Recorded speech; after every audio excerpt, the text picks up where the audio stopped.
రాష్ట్రంలో రాబోయే ప్రభుత్వం జగన్మోహన్ రెడ్డి ప్రభుత్వం అని ఎక్కువ మంది ప్రజలు జగన్మోహన్ రెడ్డి నాయకత్వాన్ని కోరుకుంటున్నారని వైఎస్ఆర్ పార్టీ బీసీసీ విభాగం జోన్ 5 ఇన్ఛార్జ్ మరియు అఖిల భారత యాదవ మహాసభ రాష్ట్ర అధ్యక్షులు ఆంధ్రప్రదేశ్ గొర్రెల పెంపకందారుల సహకార యూనియన్ అధ్యక్షులు బొట్ల రామారావు స్థానిక వైఎస్ఆర్ పార్టీ కార్యాలయంలో మీడియా సమావేశంలో మాట్లాడారు.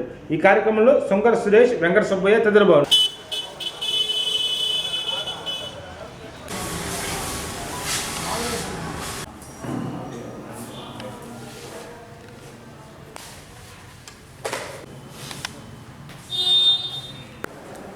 ఆంధ్రప్రదేశ్ రాష్ట్రంలో జరుగుతున్నటువంటి రాజకీయ పరిణామాల మీద మనం ఒక ఆలోచన విధానం,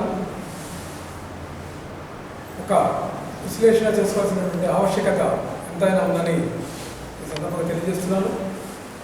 ముఖ్యంగా మన ఆంధ్రప్రదేశ్లో ఉన్నటువంటి తిరుపతి దేవస్థానం మీద మనం మాట్లాడుకోవాల్సినటువంటి అవసరం ఉందనిపించింది.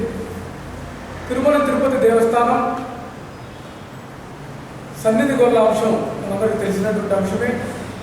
సన్నిధి గొల్ల అనేది వంశపారంపర్యంగా దేవదేవుడైనటువంటి వెంకటేశ్వర స్వామి వారి వరం చేత యాదవ కుటుంబమైనటువంటి సన్నిధి వారు తొలిగా ఆ దేవదేవుడిని దర్శనం చేసుకునేటువంటి భాగ్యం, అట్లాగే గుడి రాత్రి వేళ మూసివేసేటటువంటి సందర్భంలో కూడా చివరి దర్శనం కూడా యాదవులు అయినటువంటి సన్నిధి వారికి దేవాదేవుడైనటువంటి వెంకటేశ్వర స్వామి గారికి ఇచ్చినటువంటి భాగ్యం అని మనందరికీ తెలుసు. అయితే ఏదైతే 1990వ సంవత్సరంలో చంద్రబాబు నాయుడు గారు ముఖ్యమంత్రిగా ఉన్నటువంటి సమయంలో మిరాసీ విధానాల రద్దులో భాగంగా గొల్ల మిరాసీగా ఉన్నటువంటి ఈ సన్నిధి గొల్లను కూడా రద్దు చేసి ఉద్యోగంగా మార్చినటువంటి సందర్భాన్ని మనం గుర్తు చేసుకోవాలి. ఎప్పుడు కూడా చరిత్రను తారుమారు చేసి తాను రద్దు పొందాలని చంద్రబాబు నాయుడు గారు కోరుకునేటువంటి విధానం మనందరికీ తెలిసినటువంటి అంశమే. మరి 1990వ సంవత్సరంలో మిరాసీ విధానంలో చేర్చినటువంటి సన్నిధి గొల్లకు ఆ రోజు టీటీడీ ఉద్యోగిగా నియామకం చేస్తే 5,000 నామాత్రపు జీతాన్ని ఇచ్చి ఆ యొక్క సన్నిధి గొల్ల వారసత్వాన్ని అవమానపరిచి యావత్ భారతదేశంలోనే కాదు ప్రపంచ దేశాల్లోని యాదవుల యొక్క మనోభావాల మీద దెబ్బ కొట్టినటువంటి దుర్మార్గుడు ఎవరైనా ఉన్నారంటే అది చంద్రబాబు నాయుడు అని చెప్పి సందర్భంగా గుర్తు చేస్తా ఉన్నాను. అదే ప్రీతమ నేత, దివంగత నేత వైఎస్ రాజశేఖర రెడ్డి గారు 2004వ సంవత్సరంలో అధికారంలోకి వచ్చిన తర్వాత ఇదే సమస్యను తన ముందుకు తీసుకొచ్చినప్పుడు 5,000 రూపాయల జీతాన్ని 18,000 రూపాయలుగా మార్చుతూ తాత్కాలికంగా ఉపశమనం కలిగించినటువంటి పరిస్థితి కూడా మనం అందరం అర్థం చేసుకోవాల్సినటువంటి ఆవశ్యకత. మరి సన్నిధి శర్మయ్య, సన్నిధి పద్మనాభయ్య వంశస్థులైనటువంటి సన్నిధి వెంకటరామయ్య గారు ఆ యొక్క ఉద్యోగ స్థానంలో ఉంటూ ఏదైతే 30 జూన్ 2006లో ఏదైతే ఉన్నటువంటి ఉద్యోగం కంటిన్యూ అవుతుందో దాన్ని మళ్ళా చంద్రబాబు నాయుడు గారు అధికారంలోకి వచ్చిన తర్వాత 2006లో రిటైర్మెంట్ సమయం ఆసన్నమైనప్పుడు చంద్రబాబు నాయుడు గారు వ్యవహరించినటువంటి తీరు చాలా దుర్మార్గమైనటువంటి తీరు.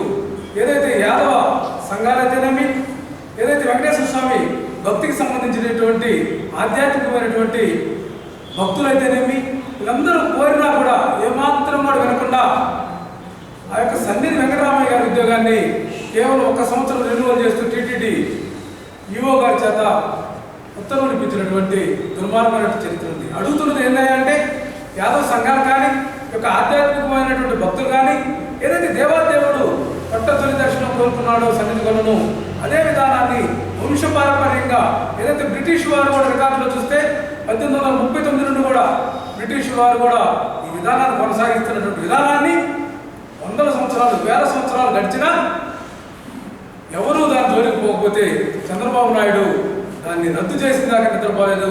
ఈ అంశాన్ని ప్రతి ఒక్కరు కూడా ఈ యొక్క ఆంధ్రప్రదేశ్లో గుర్తుంచుకోవాల్సినటువంటి అంశం తెలియజేస్తాను. మరి 2013 ఎన్నికలకు ముందు ఇదే అంశాన్ని తీసుకుని ప్రీతమ నేత, ఆ రోజు ప్రతిపక్ష నేతగా ఉన్నటువంటి జగన్మోహన్ రెడ్డి గారిని యొక్క యాదవ్ సోదరులు కలిస్తే ఆయన పేర్కొన్నటువంటి అంశం చాలా నిర్వివాదాంశమైనటువంటి ఒక నిర్ణయాన్ని ప్రకటించారు.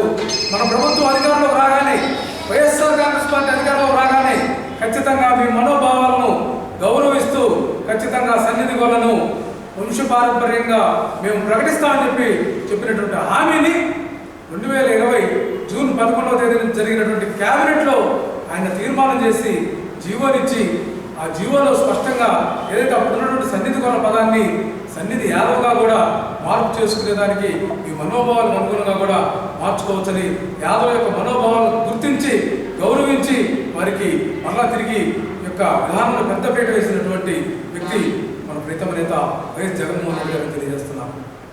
అదే ఎస్సీ ఎస్టీ బీసీ మైనారిటీల పట్ల జగన్మోహన్ రెడ్డి గారు నా ఎస్సీ నా బీసీ నా ఎస్టీ నా మైనారిటీని కుండబద్దలు కొట్టడమే కాకుండా బీసీల పట్ల తన యొక్క విధానాన్ని కూడా ఆయన వ్యవహరించినటువంటి విధానాన్ని కూడా ఆయన చెప్పినటువంటి మార్గాన్ని కూడా ఆయన చెప్పినటువంటి మాటను కూడా మనం తీసుకోవాలి.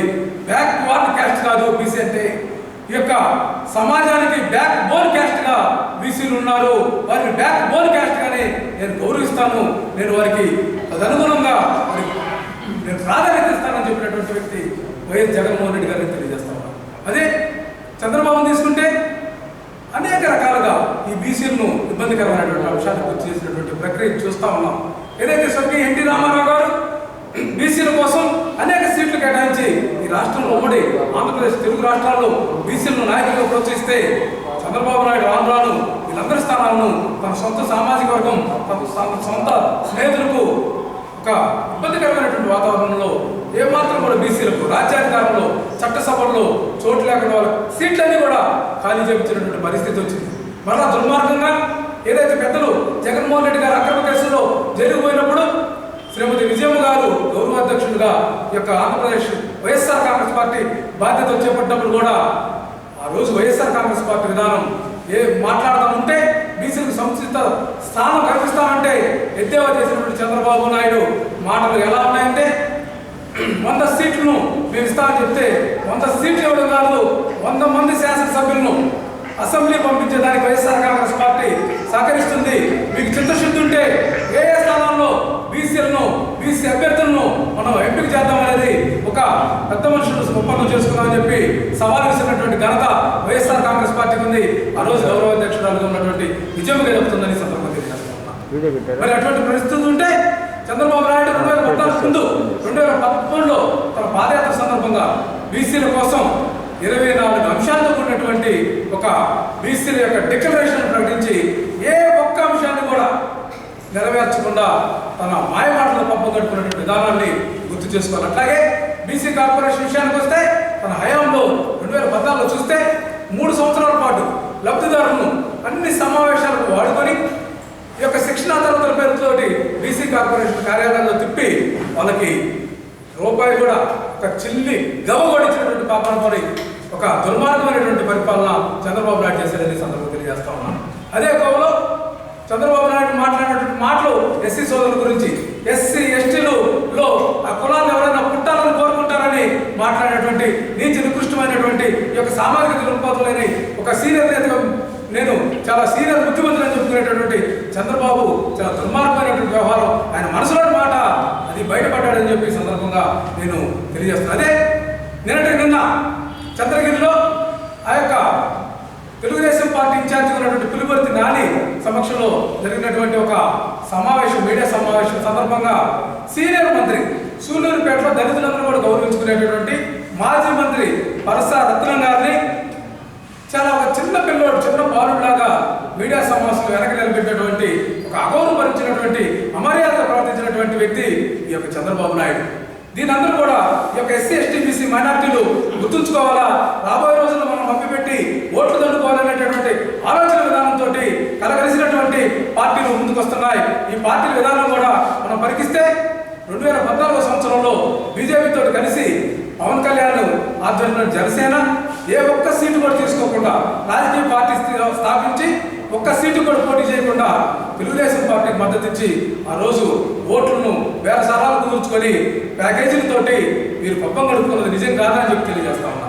మరి మీ పార్టీ విధానం ఏంటి? ఆ రోజు అధికారంలోకి వచ్చారు, 5 సంవత్సరాల అధికారంలో కేంద్రంలోనూ రాష్ట్రంలో ఉన్నటువంటి ఈ యొక్క బీజేపీ తెలుగుదేశం ప్రభుత్వాలు ఉంటే ఆ రోజు నోరు విప్పని పవన్ కళ్యాణ్ ప్రత్యేక హోదా గురించి జగన్మోహన్ రెడ్డి గారిని విమర్శించడం సిగ్గుచేటు. ప్రత్యేక హోదా గురించి చంద్రబాబు నాయుడు గారు ఎన్నికల ముందు వ్యూహాత్మకంగా 2019 ఎన్నికల ముందు దొంగ దీక్షలు, ప్రత్యేక హోదా దీక్షలు చేసి తర్వాత ఆ యొక్క విధానం మీద మాట మీద నిలబడకుండా రాష్ట్రపతి ఉపరాష్ట్రపతి ఎన్నికల్లో ఆ యొక్క బీజేపీ సంకలాగిన మాట వాస్తవం కాదా మీరు చూడండి. ఇటువంటి నిర్ద్వంద్వమైనటువంటి ఇటువంటి ద్వంద్వ వైఖరి కలిగినటువంటి విధానాలు చేస్తున్నటువంటి విధానాలను రెండింటిని బేరించి వేసుకోండి.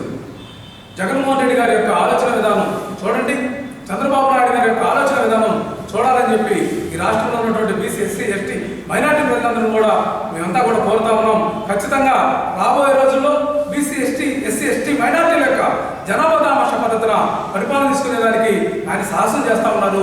దీనికి పార్టీ నాయకులందరూ కూడా సహకరించాలని ప్రార్థిస్తా ఉన్నారు. మరి చూస్తా ఉన్నాం కులగణన అంశం.